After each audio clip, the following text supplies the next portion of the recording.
Hola, hola, buenas tardes, ¿qué tal familia? ¿Cómo estamos? Bueno, vamos a hacer un directito del Mundial para ver cómo podemos hacer ciertos focos, reflexiones, valoraciones tras esta primera jornada ya disputada, que de hecho esta tarde ya arrancamos con la segunda jornada de la fase de grupos de este macro mundial a nivel de selecciones, a nivel de partidos, a nivel de evento, de certamen, de países, de calendario, más largos que nunca. Bueno, vamos a ver un poquito cuáles son las primeras valoraciones. Vamos a hacer un directo cortito, hacia las 4 estaremos, más o menos. He cogido un par de compendios de artículos que me han interesado para leer y luego podemos hacer así un poquito de comentarios en base a algunos de los partidos que hayamos visto. Evidentemente, si aquí queréis comentar cosas en base a otros partidos que podáis haber visto, es que a ver, evidentemente no da de sí la vida, con una media de 4 o 5 partidos diarios, a poder analizar bien detenidamente todos y cada uno de ellos. Así que vamos a destacar algunos focos de algunos de ellos y podemos entrar un poquito más al bisturí en otros que en los que sí que pueda, por ejemplo, yo haber visto. En lo que llevamos de Mundial he visto unos 6-7 partidos y más allá de eso comentaremos también cosas más representativas o más importantes o que pueden tener cierta trascendencia o anécdota, pero más allá de ello, pues que también han sido destacables, pese a que a lo mejor no hayamos podido atisbar el partido, ¿no? Ya desde el punto más de vista analítico. Así que voy a empezar, por ejemplo, y voy a poner aquí ya la pantallita en grande evidentemente nos servimos de varias imágenes. Muy bien, vamos a empezar con México, con la selección del Tri, de la afición mexicana, y que hace gala un poquito por lo que es la mención de este título, un mundial de 3. Y es que en uno de los artículos que leí, titulado No es un mundial, son 3, reza lo siguiente. El Mundial 2026 tiene 3 países anfitriones, pero a la IA, es decir, a la inteligencia artificial, no le seducen, por igual. El Mundial 2026 tiene 3 países anfitriones, pero a la IA no le seducen por igual. Aunque Gemini responda, depende, un 29% de las veces hay un claro consenso cuando se pregunta a la máquina por la mejor sede para vivir el torneo. México enamora. USA organiza. Canadá tranquiliza. La paradoja es magnífica. Estados Unidos tendrá más partidos y más estadios para convertirlo todo en espectáculo. Pero la IA no lo premia. Lo mira como distante, caro e inmenso. En el país de Trump, el mundial suena a seguridad, fronteras y precios imposibles. Y el dinero obsesiona. El precio sale en el 85% de las respuestas de viaje de Gemini como algo negativo y en ChatGPT, que es más disfrutón, en el 67% con mejor sentimiento. Canadá aparece como la sede amable, la opción sensata, la que recomendaría un padre prudente o un algoritmo con seguro de viaje. Transmite orden, diversidad, derechos y confianza institucional. Una cierta promesa sin sobresaltos. Con Mark Carney. Canadá parece el anfitrión que no grita, no improvisa y no necesita convertir cada gesto en performance. México, en cambio, juega en otra liga. En otra liga emocional. La inteligencia artificial lo asocia a ambiente, historia, calle, ruido, comida, identidad y cultura futbolera. No lo recomienda porque sea lo más cómodo, sino porque parece lo más vivo. Allí el mundial no aterriza, despierta. Incluso la política construyó una escena perfecta para el relato.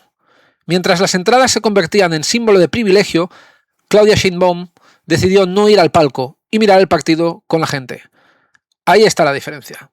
Estados Unidos administra el mundial como industria. Canadá lo recibe como institución. México lo vive como fiesta nacional. Y la IA, tan fría para tantas cosas, detecta algo que en fútbol sigue siendo decisivo. El mundial no se recuerda por quien tiene más partidos. Así que esta sería la introducción para este mundial, que no es un mundial, son 3. Así que un mundial de 3. Evidentemente, entrando ya en la parafernalia y todo lo que ha sido las inauguraciones, pues hemos visto hasta tres ceremonias inaugurales, una en México, en el partido inaugural México-Sudáfrica, que abría esta Copa del Mundo. Vimos también un Canadá-Bosnia, también otra jornada inaugural. Vimos también un tercer partido en el que había ceremonia inaugural con Estados Unidos, en todos y cada uno de ellos un cantante para abrir la gala, para abrir su sede, como país, pues en este caso tanto México como Canadá como Estados Unidos. Y esto, pues quería leerlo también para ver cómo conforman un sentimiento, incluso desde lo que es más artificial, los paradigmas de cómo se concibe en cada uno de los núcleos, pues por mentalidad, por país, por cultura, por sociedad. Vamos ya con el siguiente punto. Tenemos aquí a un héroe nacional. En este caso, el titular del diario Sport rezaba Héroes de corazón. Y es que el mundo quiere historias como la de Boziña, descubrir vidas como la de Tim Payne o Buadi.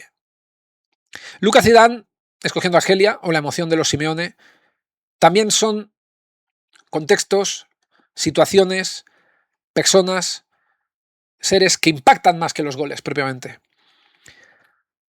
Y este artículo que lo narra, lo escribe Cristina Cubero desde Miami, dice: Akira es un labrador precioso, hablan con la mirada. Dejó de ser un compañero discreto y anónimo cuando Boziña se convirtió en MVP de Cabo Verde contra España. 24 horas después del partido, los seguidores de Boziña ya habían pasado de 48.000 a casi 10 millones, y subiendo. No era solo por ser el líder de una selección inesperada, es la historia que hay detrás del futbolista y cómo impactó al mundo, y más específicamente a Brasil, con la que comparten idioma, el portugués, y el nombre, Josimar, por el lateral de Brasil del 86. Boziña es el héroe que el mundo quiere escuchar. Es la persona humilde en medio de un mundial tan mercantilista como el que ha visualizado la FIFA, donde las pausas de hidratación son money, money, money. Donde las entradas se reservan para los ricos o muy ricos, que pagan miles de euros porque saben que en cada partido infantino se ha asegurado 5 o 6 futbolistas de renombre que sirven además para justificar desembolsos absurdos. Es el mundial de las historias de verdad. Porque aunque el jugador de Nueva Zelanda, Tim Payne, nació de un youtuber argentino, todo su impacto mediático viene por la historia que hay detrás. El mundo casi amateur de un futbolista que juega con su selección el mejor torneo del planeta. Historias también como la selección de Senegal, que baila con la alegría de un pueblo que sabe que bailando se derriban muros y que la alegría no es para los que tienen dinero, sino para los que tienen esperanza.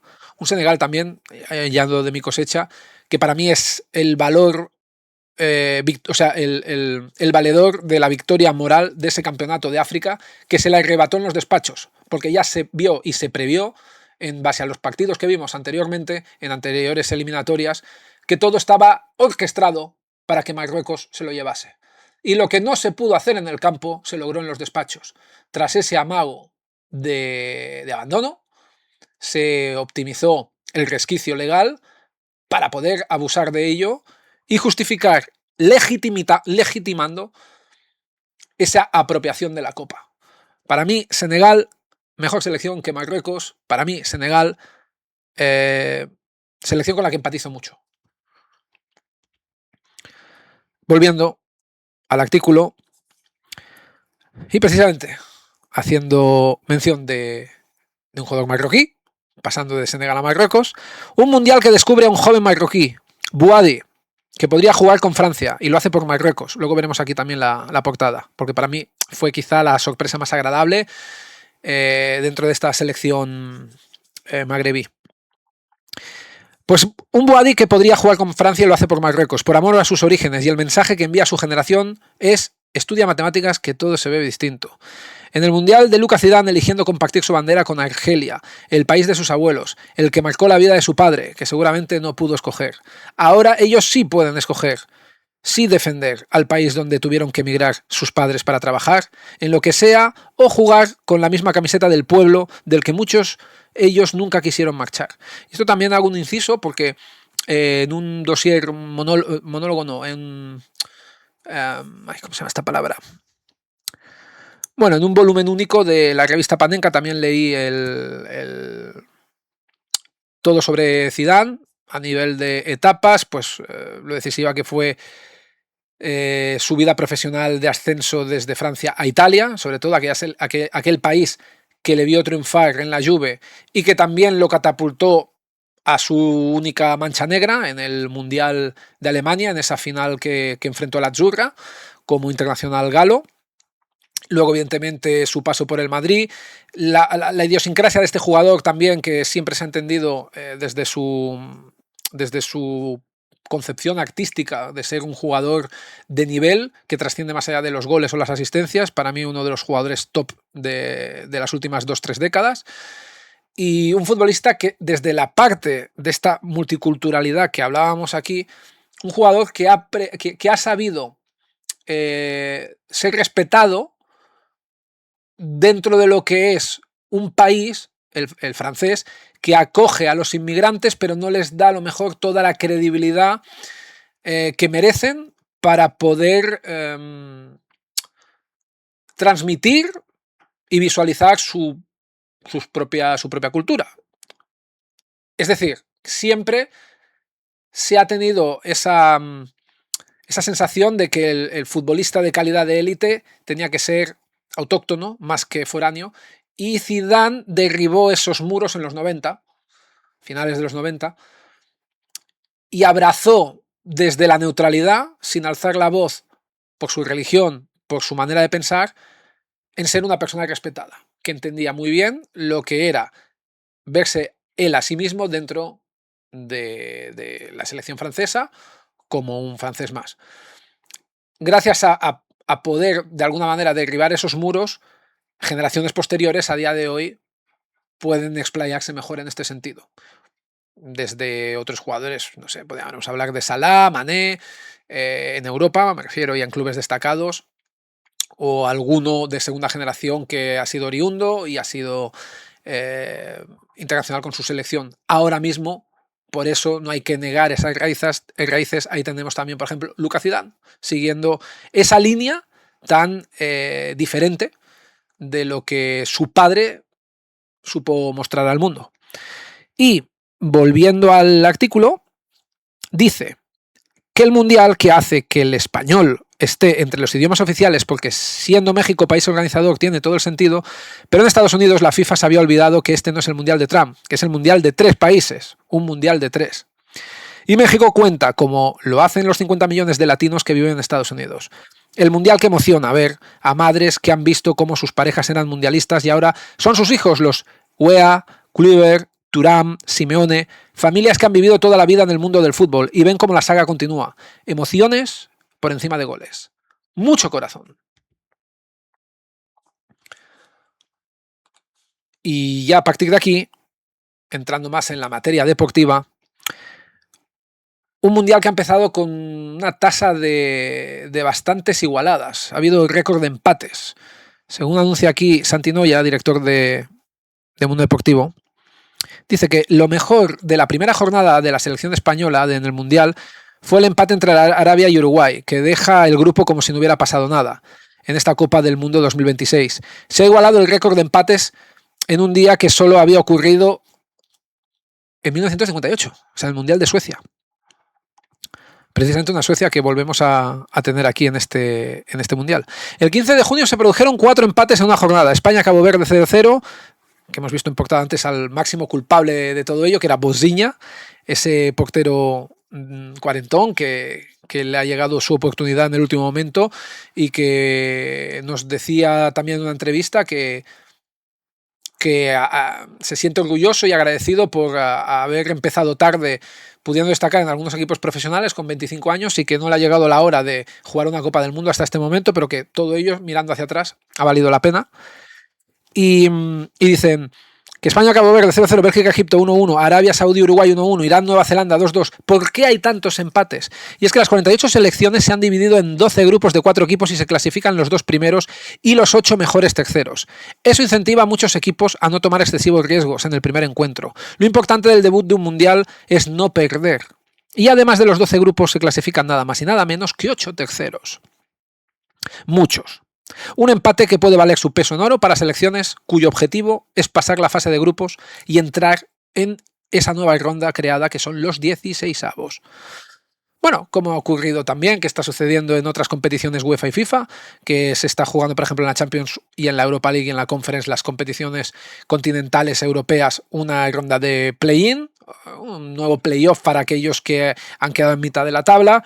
Ya no hablemos también de, a nivel de selecciones, Eurocopas más ampliadas. Ahora esta es la nueva panacea con este mundial en este nuevo formato, ¿no? Y además FIFA ha cambiado el criterio de desempate, y eso también es un punto a tener en cuenta como aliciente a ese amarratotis. FIFA ha cambiado el criterio de desempate y ya no es la diferencia de goles global, sino de cara a cara entre los equipos empatados. También hay más equipos debutantes o de nivel medio con los 48 países clasificados. Los sorprendentes resultados de Qatar, Cabo Verde o Irán entran dentro de estos criterios. Y bueno, y podemos seguir añadiendo selecciones que cuando leí este artículo hace un par o tres de días se han emitido nuevos pinchazos. Hemos visto también Bélgica con Egipto, hemos visto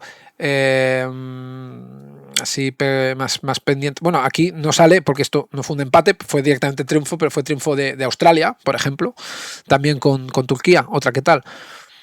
Existe un miedo enorme a perder el primer encuentro. Existe tal vez un exceso de prudencia. Después las eliminatorias sí son a vida o muerte, y ahí se desplegará un fútbol más arriesgado. La selección ha hecho autocrítica, la española, y se ha conjurado para mejorar su juego ante Arabia. El desastroso empate ha servido para poner las pilas a los jugadores y a los técnicos y para rebajar las eufóricas expectativas mediáticas y de gradas.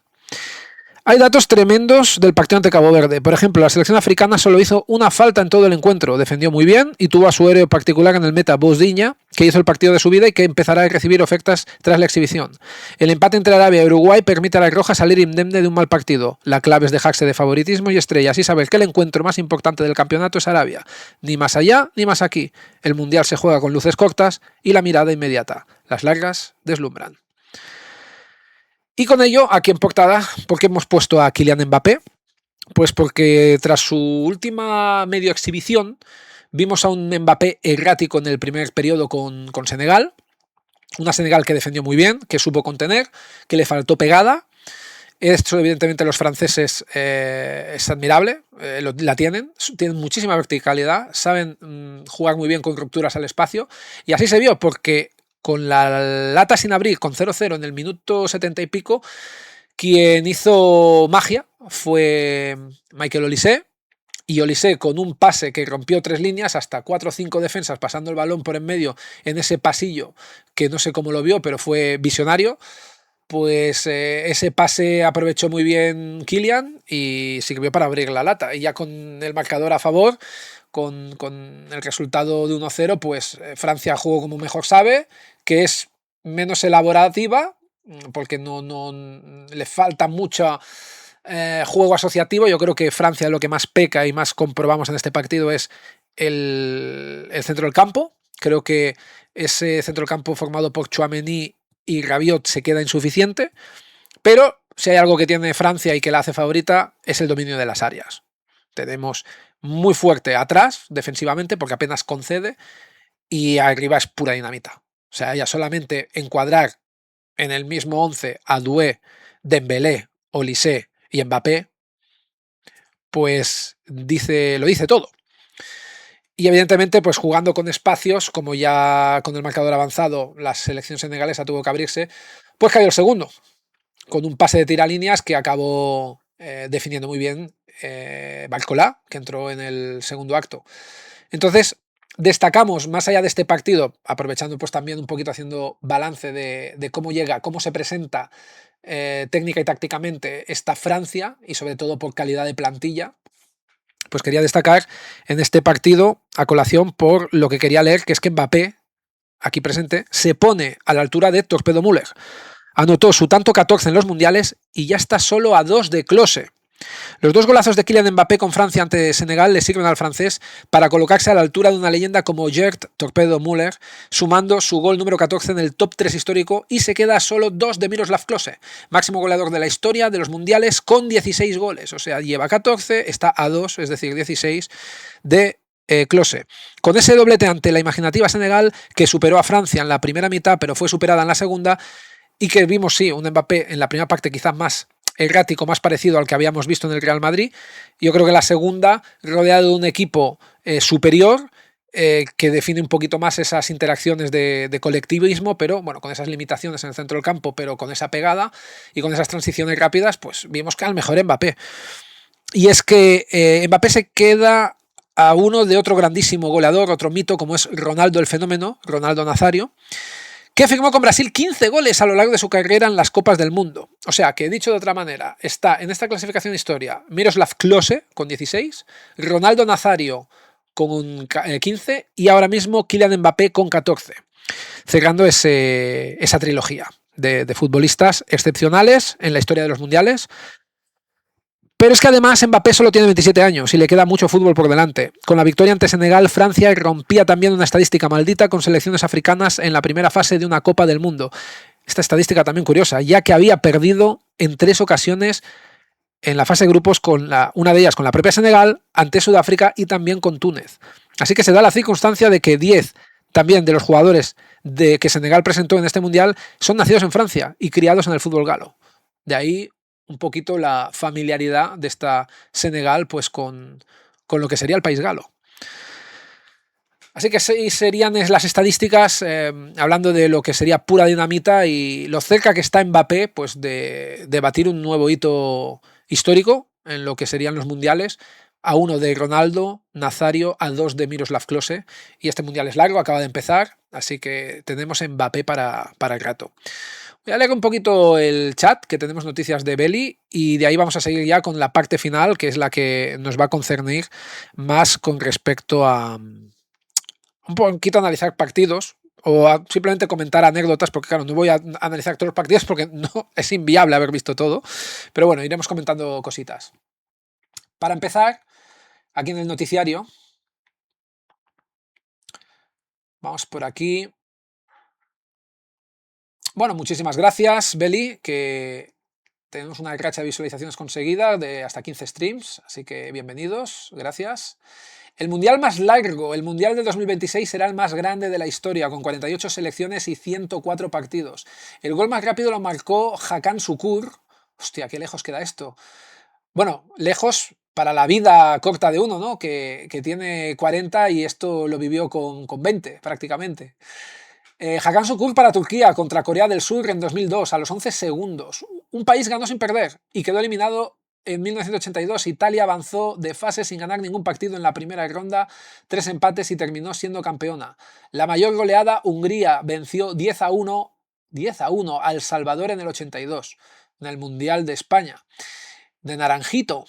El jugador más veterano es Amel Hadari, jugó un mundial con 45 años, wow, y 161 días en Rusia 2018. O sea, 45 tacos recién cumplidos es Amel Hadari. Entiendo que era egipcio, entiendo, por nacionalidad.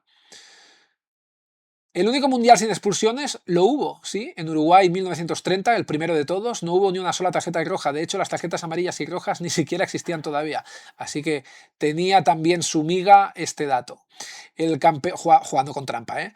El campeón que perdió su primer partido, España perdió contra Suiza en 2010 y aún así terminó levantando la copa. En eso también los españoles se quieren basar ahora tras este pinchazo que suena a derrota. Si bien es verdad que es un empate intrascendente, me refiero para mal. Este cosechado con Cabo Verde, me refiero. El trofeo original fue robado, es verdad, la Copa Jules Rimet, el perro Pickles, ¿verdad? Sí, fue robada en Inglaterra antes del Mundial del 66 y fue encontrada por un perro llamado Pickles envuelta en papel de periódico. El récord de partidos mundialistas lo tiene ahora mismo Lionel Messi, que posee el récord de más partidos jugados en mundiales. Un país jugó un mundial sin existir actualmente. Yugoslavia participó en varios mundiales, pero el país ya no existe. Y bueno, y de él, de esta nación, nacieron muchos más países, como Croacia, que es mítica, o sea, es arquetípica en las participaciones de los mundiales, Serbia, Bosnia, que la tenemos este año, Eslovenia, tenemos ahí muchas naciones que han surgido desde la fragmentación de la antigua Yugoslavia. Bueno, vamos a destacar aquí este 11.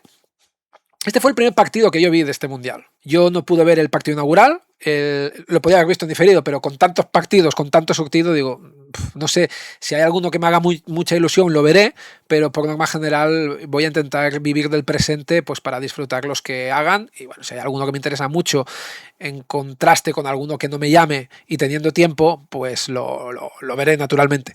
Pero bueno, me refiero que el primer partido, que fue el México-Sudáfrica, no lo vi. De hecho, el motivo por el cual no lo vi es porque estábamos haciendo aquí un directo con Chiqui, Tocho Team, que muchos visteis el último directo que estuvimos ofreciendo, que todavía lo tenemos en las plataformas, tanto en la violeta como en la roja. Y es que para mí el primer partido que vi fue Corea del Sur-Chequia. Este fue mi primer partido, el segundo en realidad, emitido, retransmitido, programado, pero realmente para mí fue este. Y este partido me quedé con un par de datos, más allá de que Corea del Sur me gusta mucho cómo juega. Chequia es mucho de esperar, de dormir, de calmar los partidos y golpear. No me gusta especialmente cómo juega Chequia, pero bueno, aquí cada uno juega sus armas como mejor considera. Corea muy, muy vistoso, muchos pases, mucha canalización de juego, muy eléctricos los coreanos, los surcoreanos, la República de Corea. Pero es verdad que le falta pegada y a veces pues tienen panadas atrás. Entonces esto le puede costar resultados y por lo tanto pues el seguir avanzando filas. Pero por sí a mí lo que exhibió la selección de, a veces se llama, si me acuerdo porque no lo tengo aquí apuntado, Hyun Bo-min o Hyun Bo-min, bueno, lo voy a mirar aquí. ¿Qué coño? Lo quiero decir bien ya que me he esmerado para verlo. Myung-bo-hong. Myung-bo-hong. Y aquí voy. ¿Myung-bo-hong o Hong Myung-bo? Yo que quería comentar esto porque he puesto aquí estos 11 jugadores que fueron los que iniciaron el partido con Chequia. Los podéis ver. No voy a leer uno por uno, no porque no quiera o sepa o pueda, sino simplemente porque quería reflejar un dato cultural interesante y es, ¿por qué algunos decimos Heung-min Son y otros decimos Son Heung-min? O Lee Jae-sung o Jae-sung Lee. O Kim Min-jae, Min-jae Kim. O Lee Han-beom o Han-beom Lee. No, al final voy a leer todos. Bueno, fuera coñas. Esto se debe a que para nosotros, a la europea, el nombre es solamente lo que es la parte compuesta. Y el apellido es solamente una palabra. Es decir, Hwang In-beom, el 6 que veis aquí. Hwang In-beom lo voy a llamar el jugador del Feyenoord, lo quiero nombrar a él porque evidentemente los más mediáticos son Heung-min Son, Kang In-lee y Kim Min-jae.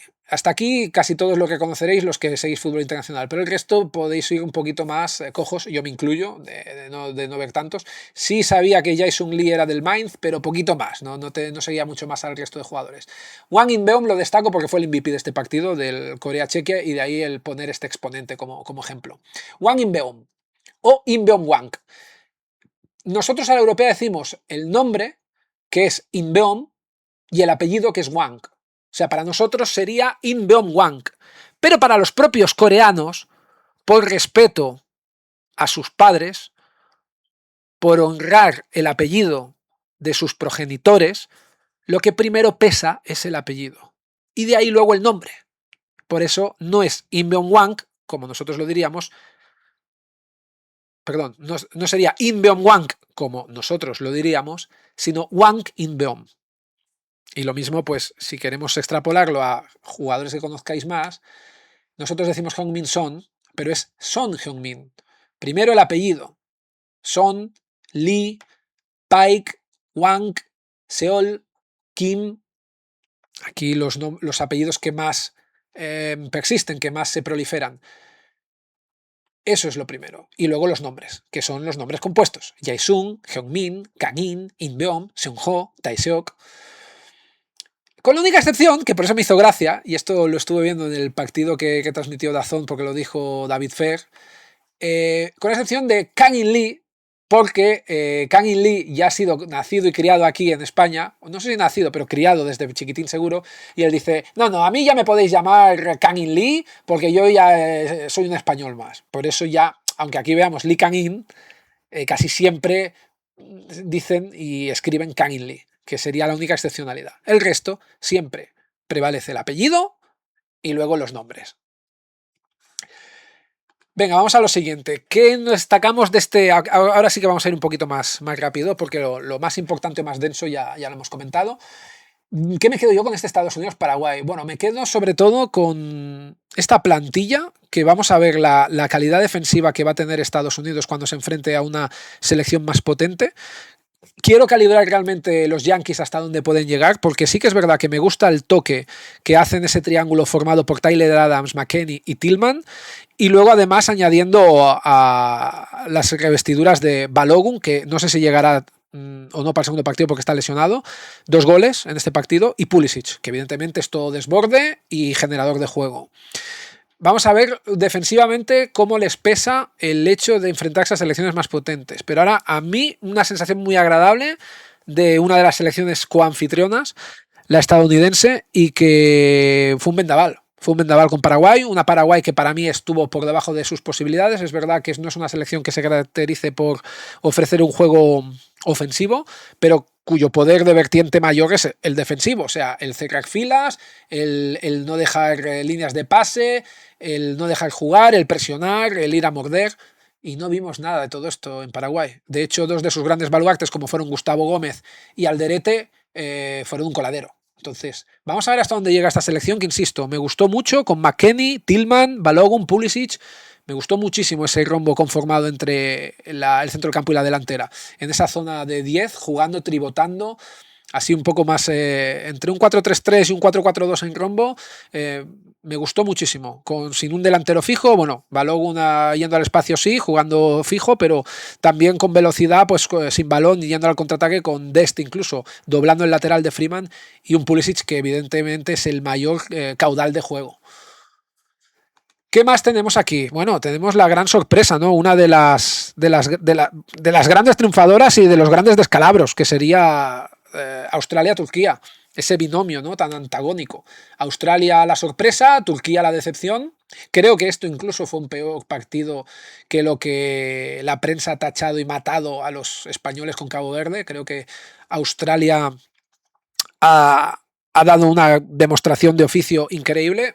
Evidentemente, no sé si esto les va a dar para competirle a Paraguay y a Estados Unidos. Puede ser que sí, pero en un mundial que, insisto, pasan no solo los 2 primeros, sino los mejores terceros, yo le veo a Australia con este triunfo bastante chance para por lo menos pasar la siguiente eliminatoria. Un partido que se saldó con 2-0 de los canguros, con goles de Irankunda y Metcalf, las grandes apuestas. Y sobre todo me quedo con que jugaron con una línea de 5 atrás, un 5-4-1, pero especialmente veo jugadores con bastante progresión, ¿no? Algunos jugando en la liga italiana, como Cicchatti en el Parma. Tenemos a Sutar, que ya es un gigantón de 2 metros que ha demostrado también muchísimo empaque desde hace tiempo. También en aquella selección que empató y forzó prórroga con Argentina, a la postre campeona en el último mundial. Actualmente, además, con más experiencia en la Premier, bueno, en la Championship, en el Leicester. Y luego tenemos a jugadores como Irankunda, que ha destacado en el Watford, también en un club de segunda división inglesa. Y ante todo me quito el sombrero con Toni Popovic, un seleccionador que la verdad no conocía, porque le ha dado los galones en la portería a Beach. Beach como playa, sí. Patrick Beach, del Melbourne City, es decir, de la factoría de la franquicia City, Melbourne City. ¿Y por qué llama la atención? Porque este portero, Beach, le quitó contra todo pronóstico la titularidad a Matthew Ryan. Todos pensábamos que iba a ser Ryan el portero, y al final ha sido Beach. Un Beach que además se coronó héroe. Fue un jugador que fue decisivo en el devenir del partido, porque se hinchó a parar pues todas las ocasiones, a defenestrar todas las ocasiones que tuvieron los otomanos. Una Turquía que evidentemente estuvo muy fallona, pero que también el portero tuvo parte de la responsabilidad y de culpa, pues a los Guler, a los Alanoglu, a los Aktürkoğlu, Yilmaz, Kokçu, Kenan Yildiz, que entró en el segundo periodo, que salía de lesión. O sea, tenemos un Beach que ha sido contestatario y que ha justificado el por qué el seleccionador Toni Popovic optó por confiar en él, antes incluso que en Ryan, que todo parecía visto de vuelta para que fuera Ryan el portero titular y no Beach, y además Beach fue el MVP del partido. Entonces, que hay que declarar que fue pues todo un acierto el del seleccionador que gana mucho crédito pues con esta selección de los canguros. Y a ver qué Turquía nos encontramos ahora tras esta derrota, que va a tener que demostrar que es favorita en ese grupo ante los dos rivales que quedan, que son Estados Unidos y Paraguay, porque a la postre Australia podía ser la perita en dulce, y creo que ha sido, y se ha demostrado que ha sido la gran sorpresa de este grupo y uno de los mundiales. Bueno, tenemos aquí en portada a Ayub Buadi. Buadi creo que ha sido la gran sensación en lo que llevamos de mundial en esta primera jornada. Un jugador que es centrocampista defensivo, un jugador corrector que hace muchas recuperaciones, que ayuda a construir, a apoyar la base de la jugada, que también te ayuda en ciertas transiciones para hacer de enlace con los jugadores más ofensivos, no tanto a lo mejor en la línea del último pase del delantero, pero sí a llevar en volandas al equipo desde la primera línea de presión en el mediocentro a la segunda, haciendo de enganche con los interiores, con el mediapunta, con los jugadores las alas. Y un Buadi que, bueno, para mí fue el mejor en el Brasil-Marruecos, que bueno, ya se vislumbraba como el mejor partido de esta primera jornada. El mejor partido me refiero por la calidad de plantillas de los dos contendientes, que a su vez son favoritos para llegar lejos en el Mundial. Un Brasil, evidentemente, desde hace algunos años venido a menos, y un Marruecos que está al alza pues desde su campeonato. La Copa África, aunque fueran los despachos, ante una Senegal que honró pues mucho más ese cetro, ese título, pero también un Marruecos que fue semifinalista del último Mundial, eliminando a selecciones de enjundia como Portugal, como España, y que cayó eliminada con honores con Francia, que Francia creo que fue la selección que más le costó ganar a Marruecos hasta llegar a la final, y que todos sabéis pues que bueno, que acabó coronándose la Argentina de Leo Messi. Pero en lo que el partido en sí concierne, Brasil-Marruecos fue muy igualado, fue un duelo muy táctico, un partido que presentó pocas ocasiones, pero no por ello fue aburrido. Creo que fue uno de los partidos más interesantes de ver. Evidentemente, los que querían ver espectáculo de jugadas, goles o ocasiones manifiestas, pues se quedarían un poquito más decepcionados, si queréis decirlo así, pero si miramos solamente lo que es puramente juego, para mí fue un partido muy vistoso y que demostró pues que son selecciones que saben jugar sin riesgos, y que cuando pueden meter una marcha para intentar apretar, les puede costar por el hecho de que la otra selección también sabía frenar ese caudal. Entonces, muy táctico, muy, muy técnico y sobre todo muy bien posicionados y muy bien ordenados y muy bien ensamblados para lo que era no solo intentar hacer, sino sobre todo lograr que el otro dejase de hacer. Para mí fue uno de los mejores partidos este Brasil-Marruecos, que por cierto, no voy a decir el resultado. Bueno, sí, porque es que los estoy diciendo, ¿no? Algunos de ellos. Venga, va, pues empate 1, goles de Vinicius y Saibari, y dos selecciones que en definitiva demostraron que se respetan y que son las máximas favoritas en este grupo, y también de las, no sé si para llegar a la final me cuesta verlo, pero yo creo que en unos cuartos o unas semis ambas se pueden meter. Me quedo con Buadi, sobre todo, ya digo, haciendo pareja de mediocentros con el Ainaoui, haciendo muy bien también de enganche pues con lo que os decía, un Nagy, Brahim Díaz, el Canus, o sea, el penúltimo pase, el inicio de la base de la jugada, las recuperaciones, y creo que es necesario que esta Marruecos pueda aprovecharse mucho de sus mediocentros, porque veo ligeramente la fase de centrales más floja que en el último Mundial, cuando teníamos, por ejemplo, a Saiz y a Aguer, y yo Riyad y Diop los veo un poquito más flojitos, pero mantenemos también la calidad en los laterales con esa velocidad punta de Mazraoui y Achraf Hakimi. Y bueno, a la espera de falta de 9, pues tenemos a un Saibari que es un mediapunta interior que lo han reconvertido a falso 9 y que puede seguir pues agonizando a las defensas rivales en esta nueva demarcación, que de momento al jugador del PSV Eindhoven le está yendo bastante bien. Bueno, tenemos aquí a Ronald Koeman, porque esto viene dado por el partido que jugaron Países Bajos y Japón, que acabó empate 2, goles de Van Dijk, Summerville, Nakamura y Kamada. Y es que probablemente en este partido he querido colocar en la picota al entrenador de la Orange y no a ningún jugador, no ninguna jugada de por sí en el campo, sino que creo que esta Holanda, estos Países Bajos pierde mucho con este seleccionador. Creo que está maniatado y no es normal que este partido acabes pinchando, un partido que lo tienes ganado porque haces cambios muy a la defensiva y así te llega el empate. Solamente hay que ver la sustitución de Gravenberg, que estaba llevando al equipo equilibrio desde el centro del campo hacia arriba, un poquito haciendo de Buadi, y que lo acabes quitando por Nathan Ake para incorporar un central más. Entonces le vas cediendo metros a Japón. Y Japón es una selección también muy vistosa que le gusta dominar y llegar. Entonces, bueno, yo me quedo como quizá otra de las decepciones en esta primera jornada, y no tanto hablo por lo que es el club o la selección, el país, sino por su seleccionador, que es Koeman. De Alemania a Curazao, no voy a destacar el hecho de que Alemania ganase a una de las debutantes como Curazao. No recuerdo todas, pero creo que hay hasta 4 debutantes en este mundial. Tenemos a Curazao, tenemos a Uzbekistán, a Cabo Verde, Uzbekistán, Curazao, me falta una cuarta, no recuerdo cuál. Pero bueno, la cuestión es que era normal que Alemania ganase a Curazao, pero ojito, porque más allá del guiño a la máxima goleada en lo que llevamos de jornada con este contundente 7-1, me quedo mucho con el juego desplegado por una Alemania alegre que parece despreocuparse de jugar un poquito más acorada, con la crisis mental existencial pues de haber quedado fuera de los últimos mundiales tan pronto, después de que levantara su último título en el 2014 en Brasil.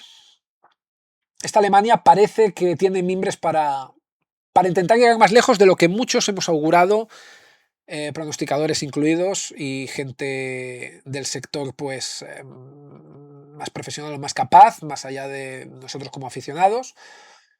Hay que ver ahora pues con selecciones de un nivel medio como Costa de Marfil, que defiende muy bien, y Ecuador, pues si puede seguir con esa línea.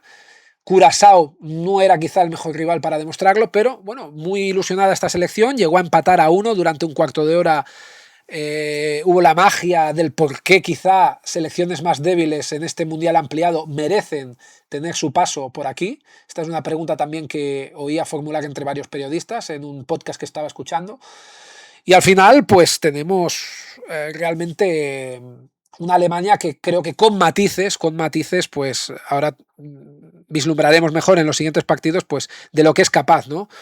Con un Neuer al que creo que le faltan reflejos para ser portero top, y a la edad se nota, aunque es verdad que está ahí porque ha hecho méritos en sus últimos partidos con el Bayern, ya ha recuperado.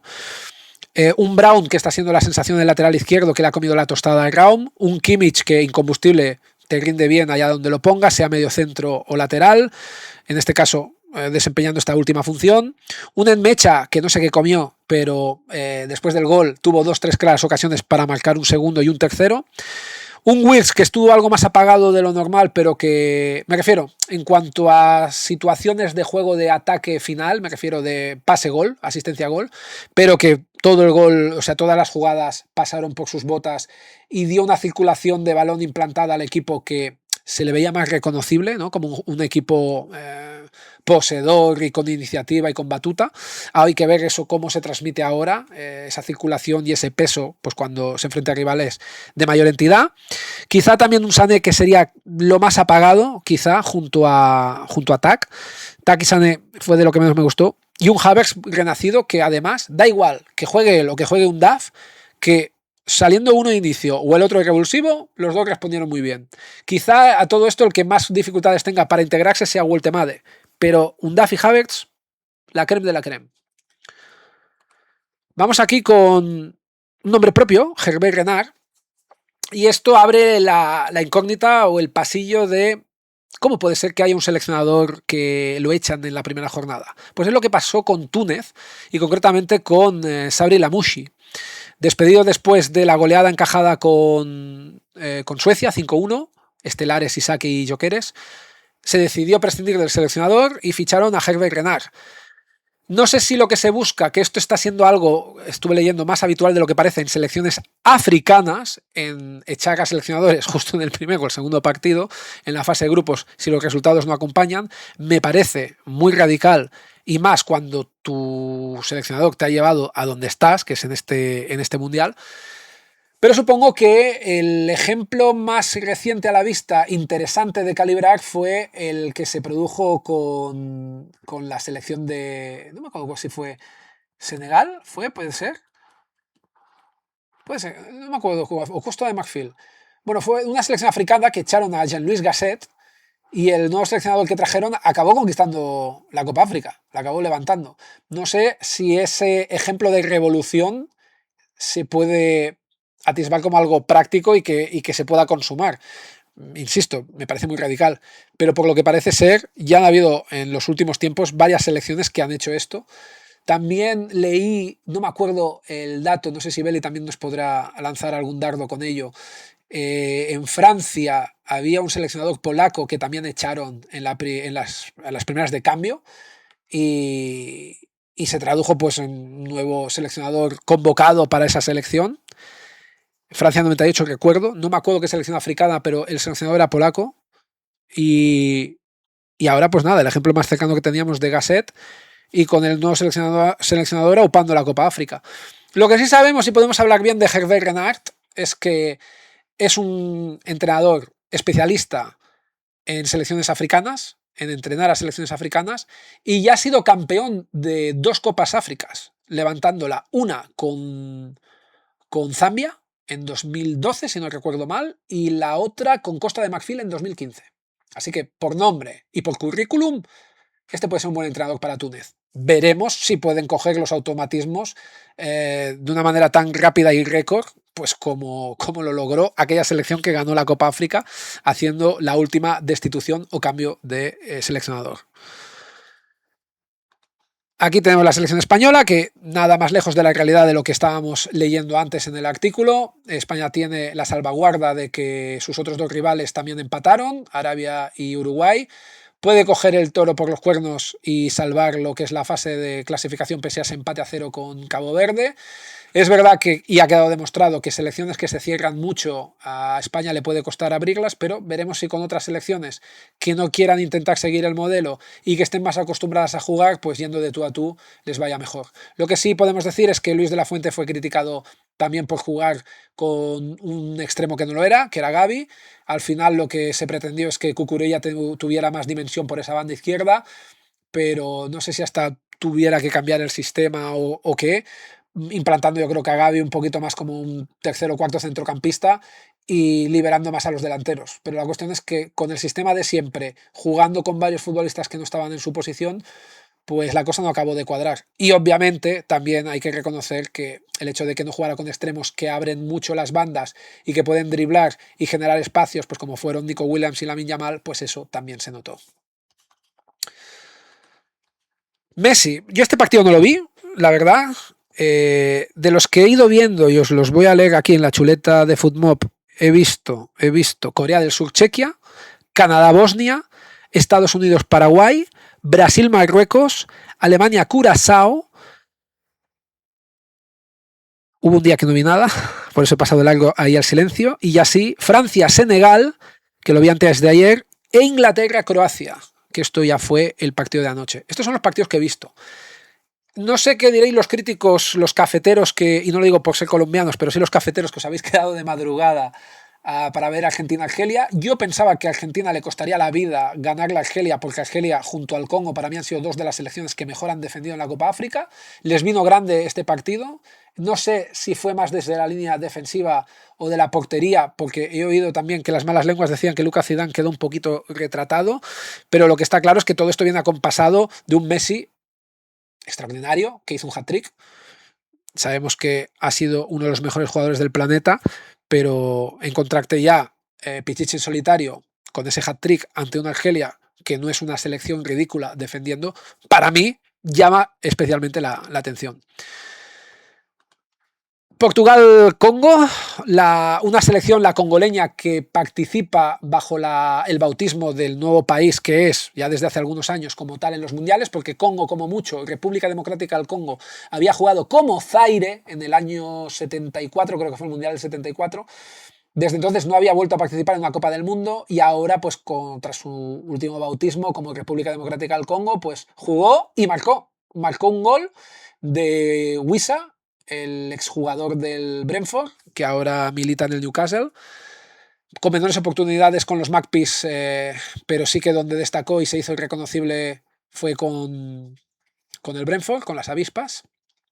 Y un partido en el que, bueno, para mí una decepción también este empate de una Portugal que no hizo más, que se esperaba más de Cristiano Ronaldo, que se esperaba más del juego de extremos y de la segunda línea, y que al final tuvo que rematar la faena un João Neves, cuando nadie de los de arriba pues tenía que demostrar lo que era. Presión, exceso de favoritismo por todo lo que los conspiranoicos han hablado, que podían de alguna manera proferir, ¿no?, de manera profética que Portugal era una de las máximas favoritas candidatas a ganar este mundial.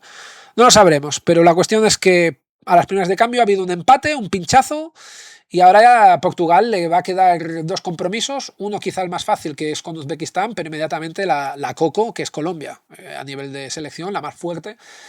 Yo esperaba que con la República Democrática del Congo Portugal ganasen y que fuera 1-0, 2-0, pero a la selección de Roberto Martínez le está costando arrancar, y también Cristiano Ronaldo no está demostrando, pues eso, que pese a querer suspirar su último aliento y triunfar por la puerta grande con su selección, la pólvora no la tiene mojada. Y al final, pues quizá haya que contemplar otras opciones, meter a Gonzalo Ramos, hay que ver. También es verdad, ya digo, no quiero que todo recaiga sobre el Luso, porque hubieron otros futbolistas, pues como Bruno Fernández, como los extremos, que no acabaron de fluir. Vamos allá también con... Esto no, perdón, que esto es el... Aquí. Tenía la página abierta del Google. Y aquí, para acabar, tenemos a un Harry Kane, que también estuvo muy estelar en el último partido que vimos ayer noche, bueno, que vi yo ayer noche, el Inglaterra-Croacia. Una Inglaterra, la de Thomas Tuchel, que a mí defensivamente no me gusta tanto como los pros de Gareth Southgate. Creo que esta Inglaterra baja enteros defensivamente, no me gusta tanto. Tiene un centro del campo que, sin ser muy vistoso, aúna muy bien músculo y construcción con ese doble pivote que conforman Rice y Elliot Anderson. Una sorpresa, una bocanada de aire fresco en la del jugador del Nottingham Forest. Un Elliot Anderson y un Rice que creo que le dan un aire distinto a Inglaterra. Insisto, defensivamente la veo más floja, creo que eso puede al final acabar pesando en comparación con otras selecciones inglesas que han llegado más lejos. Y especialmente arriba me quedo con un Bellingham que tiene que ir a más y un Harry Kane que sigue siendo el líder y señor de esta selección, tomando la responsabilidad no solo en lo que a goles concierne y se refiere, sino especialmente esa construcción que él inicia desde atrás, que ya lo hemos visto también muchas veces en el Tottenham y también en el Bayern de Múnich, y que ayuda a construir la jugada, como también estuvimos analizando aquí en uno de los directos que hablábamos de la final de Pokal entre Bayern y Stuttgart, la Copa Alemana.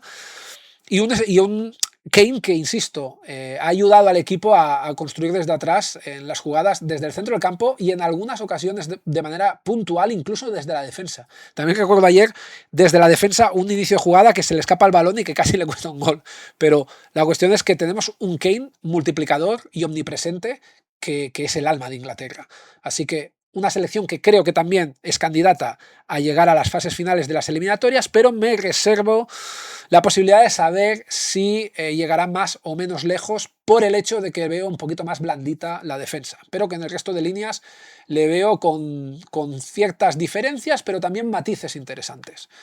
Y ya, si os parece, antes de acabar el directo, que llevamos casi una hora, al final ha sido más largo de lo esperado, pero siempre se agradece poder aportar, o al menos intentarlo, información de calidad cuando tampoco hay mucho preparado, sino 4 pinceladas a modo de escaleta. A ver qué tenemos por aquí en las noticias de Belly, y ya con ello me voy en nada, 4 o 5 minutos. Irán, Saman Ghoddos, esto ya son noticias. Saman Ghoddos, más que nada de cara a esta segunda jornada, sobre todo para aquellos enfermos fantasy que jugáis a la liga. las ligas fantasy. Y bueno, y qué narices, y también para aquellos que están siguiendo, están haciendo una cobertura de seguimiento del Mundial destacado, aunque no jueguen fantasies. Saman Ghoddos sigue pendiente de evolución por molestias en el tobillo antes del duelo ante Bélgica. El centrocampista no está descartado, pero su situación genera dudas en la concentración iraní. La actividad del equipo se limitó a trabajo en el entorno del hotel, sin ensayos del 11 confirmados. En Bosnia-Herzegovina, Tabakovic recibe por fin el alta médica, el jugador del Mönchengladbach, y ahora ya sí, Bosnia está al completo. La selección dispone ya de todos sus efectivos para preparar el próximo partido sin bajas en el plantel. Espérate un momento que pondré aquí... vamos a poner aquí los mexicanos, que me gustó mucho esta imagen. Y ya con ello nos despediremos. Australia, Aidan O'Neill retoma el trabajo con el grupo tras la gestión de cargas antes del duelo ante Estados Unidos. ¿Qué dice por aquí? Perdón, que el centrocampista volvió a la dinámica normal en la base de los Socceros en Alameda.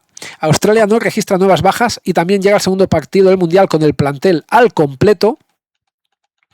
En Egipto, Fatou y Fatih vuelven al grupo tras la gestión de cargas del martes. Trabajó en Spokane con 26 convocados antes del duelo ante Nueva Zelanda, y Salah y el resto del grupo también están disponibles y la prensa apunta a posibles cambios en el 11 de Egipto, entiendo entonces. En Costa de Marfil se ejercita al completo con la posible entrada de Amad Diallo al 11, que entró y marcó el gol en el último suspiro en el 90 frente a Ecuador, un partido que se presagiaba de 0-0. Los elefantes trabajaron sin bajas antes de viajar a Toronto para medirse a Alemania, y Diallo gana opciones tras su gol decisivo ante Ecuador, aunque no hay un 11 confirmado. Al-Wai sigue al margen del grupo por segundo día consecutivo. El portero de Arabia Saudí, que también fue héroe en ese empate a 1 con Uruguay. El portero continúa con trabajo recuperador y es duda para el duelo ante España. En Austria, Poschk pasa pruebas en la mandíbula y queda pendiente de diagnóstico. Australia tiene una posible lesión seria, aunque todavía no se confirma esa fractura. Y Rangnick está a la espera de los resultados médicos antes del duelo ante el albiceleste. Ojo con Marruecos, dice que WAC oficial apuesta por continuidad con un 4-2-3-1 sin cambio respecto al debut. Saibari actuaría como falso 9 en un equipo con Brahim Díaz como principal foco creativo. Lukaku, Trossard de Ketaler en Bélgica gestionaron cargas este miércoles, que trabajó en Renton con varias ausencias puntuales, y De Bast, el central, sigue siendo el caso médico más delicado del grupo, mientras Doku volvió al trabajo con normalidad. En Brasil, Gabriel Magalhães recibió cuidados en el aductor con precaución. El central trabaja con carga controlada tras molestias post-Marruecos. Sigue como probable titular ante Haití si responde bien en la última sesión. En España, en la cadena SER apuesta por Ferran Torres a la izquierda y duda entre Fabián y Olmo, uno de los dos para adentro. La entrada de Lamine Yamal gana fuerza para el duelo ante Arabia Saudí. El posible ajuste movería piezas en el ataque tras el empate ante Cabo Verde. También tengo que decir, y esto lo añado yo de mi cosecha, que me gustó mucho Francia cuando decidió alinear a Barcola por un Dembélé apagadísimo, y Dembélé, que está jugando en medio, pasó Barcola a la banda derecha y Olise jugó por detrás de Mbappé. Me quedo también con ese detalle táctico.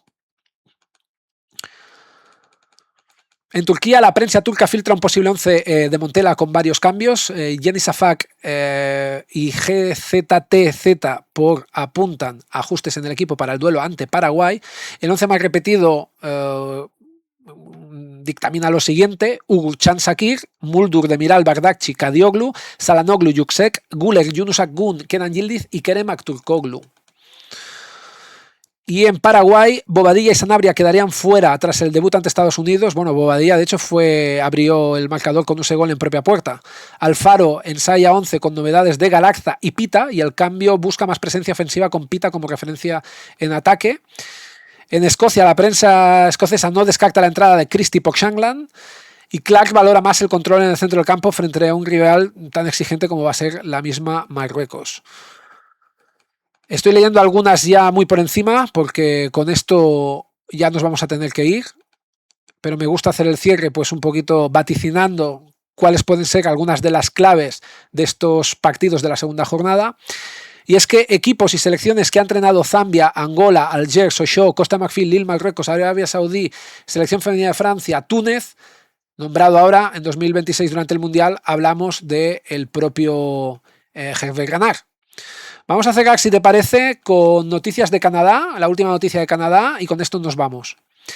La prensa canadiense revela un par de retoques en banda en ataque. Jesse March, Jesse March, que es ex factoría Leipzig, ex factoría Red Bull, más estuvo en Leipzig, pero más destacó en Salzburgo. Jesse March mantendría la base del equipo tras el 1-1 ante Bosnia, pero introduce ajustes puntuales en la zona ofensiva.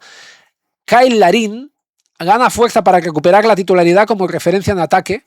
De hecho, fue el que anotó el gol del empate con Bosnia. Mientras Ali Ahmed, el ex de Vancouver, se consolida como opción para la banda izquierda tras sus buenas sensaciones entrando como revulsivo. Fantástico, pues si os parece seguiremos atentos a cómo se va desentrañando este mundial y haremos un directo probablemente, no quiero tampoco decirlo categóricamente porque lo vamos improvisando, de igual manera ha sido este, pero seguramente estaremos a partir del final de la liguilla o con la primera eliminatoria de esta nueva ronda de 16avos. Así que con ello nos vemos pronto, familia. Que vaya muy bien. Chao.